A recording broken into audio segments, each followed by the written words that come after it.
जय शिवराय। सरदार लखोजी जाधव यांच्या 4 पुत्रांनंतर 5वं कन्यारत्न जन्माला आलं। अहो, मुलगी जन्माला आली म्हणून हत्तीवर साखर वाटण्यात आली। प्रत्येक घरात काहीतरी गोडधोड करण्यात आले, रांगोळी काढण्यात आल्या, तोरणे लावण्यात आली आणि नाव ठेवण्यात आलं जिजाऊ।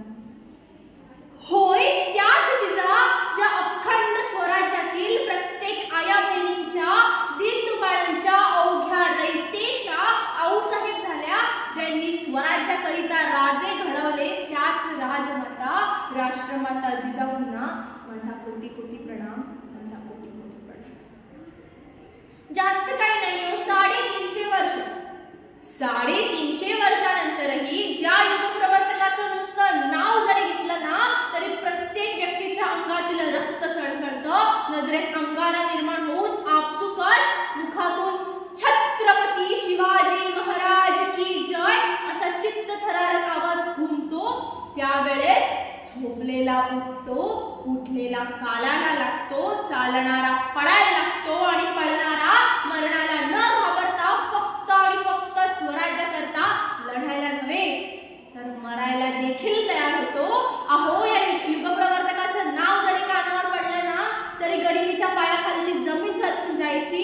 ज्यांच्या असण्याने प्रत्येक स्त्री स्वतःला सुरक्षित समजायची, ताठ मानेने जगायची, ज्यांनी स्वराज्याकरिता छावा घडवला, ज्यांनी स्वराज्याला स्वातंत्र्य मिळवून देण्यासाठी संपूर्ण आयुष्याचे रणांगण केले, असे महाराष्ट्राचे आराध्य दैवत छत्रपती शिवाजी महाराज यांना माझा मानाचा मुजरा, माझा मानाचा मुजरा। आपल्या आबासाहेबांच्या निधनानंतर जणू काही अंगावर आभाळच कोसळले असताना शूर आबांचा शूर छावा या शब्दांवर निर्धास्त राहून रयतेसाठी महाराजांच्या पश्चात स्वराज्याची सीमा हनुमानाच्या शेपटीप्रमाणे ज्यांनी वाढत वाढत आणि वाढतच नेली। अहो, एकही लढाई न हरता त्या औरंग्याला घाम फोडून पळता भुई ज्यांनी केला, अवघ्या 14व्या वर्षी ज्यांनी बुधभूषण नावाचे ग्रंथ लिहिले, श्री शंभो शिवजातस्य मुद्रा दैरीव राजते यदंकस्य विनोलेखा वर्तते कस्य नोबल। या राजमुद्रेप्रमाणे जे स्वराज्याचे रक्षक ठरले, शूराबांचा शूर छावा या सर्जा संभाजी राजे यांना माझा साष्टांग अभिवादन। स्वतःच्या कुटुंबाची पर्वा न करता महाराजांना निष्ठेने साथ देणारे त्या 18 पगड जातीतील सच्चा मावळ्यांना सुद्धा माझा कोटी कोटी प्रणाम, माझा कोटी कोटी प्रणाम। ज्याप्रमाणे एखाद्या इमारतीमध्ये, एखाद्या इमारतीतील एखाद्या फ्लॅटमधील कोणत्या खोलीमध्ये साखरेचा डबा ठेवला आहे हे मुंगीला सांगावे लागत नाही ना, त्याचप्रमाणे महाराजांच्या कोणत्याही मावळ्याला संबंध मुळकात सोडले तर तो वाट काढल्याशिवाय राहणार नाही। कारण ह्या घनदाट जंगलामध्ये वारा, वाघ आणि मराठेच संचार करू शकतात।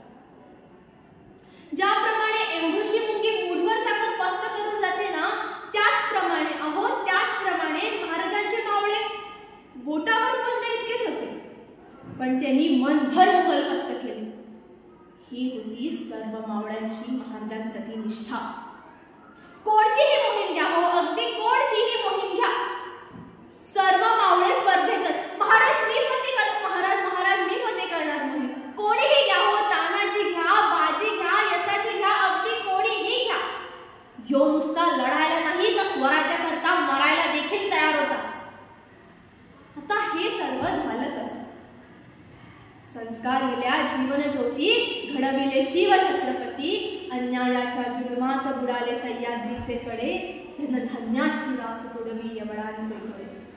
रयतेमध्ये तुही माजली राहोणी कोणीवाली, चला उठा घ्या स्वातंत्र्याच्या मशाली, या स्वातंत्र्याच्या मशाली। स्वाभिमानाची घे तलवार आणि कर त्या संकटांवर वार, बघ तुला होईल यशाचा साक्षात्कार, तुला होईल यशाचा साक्षात्कार।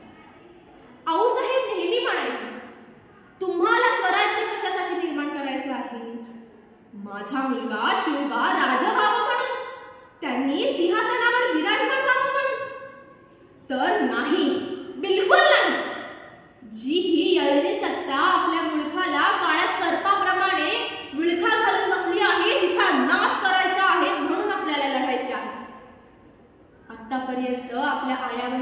अब्रूची लक्तार तोडण्यात आली म्हणून आपल्याला लढायचे आहे. कित्येक पिढ्या गुलामीत गेल्या, रक्ताचे अनेक पाठ वाहिले म्हणून आपल्याला लढायचे आहे, जेणेकरून आपली पुढची येणारी पिढी ताठ मानेने आणि खुल्या मनाने जगू शकेल.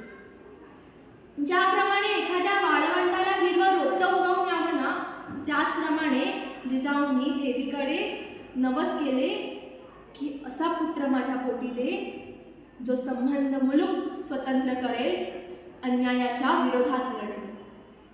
आणि आजच्या या दिवशी आई शिवाई मातेच्या कृपेने जिजाऊंच्या पोटी शिवपुत्र जन्माला आला, ज्याचं नाव ठेवण्यात आलं शिवाजी.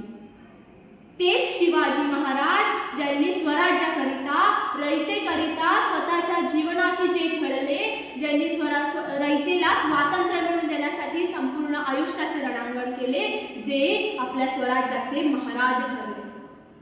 म्हणूनच मला म्हणावंसं वाटतं, ज्या मातीत जन्माला आले त्या मातीचा रंग सावळा आहे, ज्या मातीत जन्माला आले त्या मातीचा रंग सावळा आहे. छाती ठोकून सांगते, मी शिवबाचा मावळा आहे, मी शिवबाचा मावळा आहे. जाता जाता एवढंच म्हणेन, देवाकडे एक फूल मागितलं तर त्यांनी अख्खा बगीचाच दिला.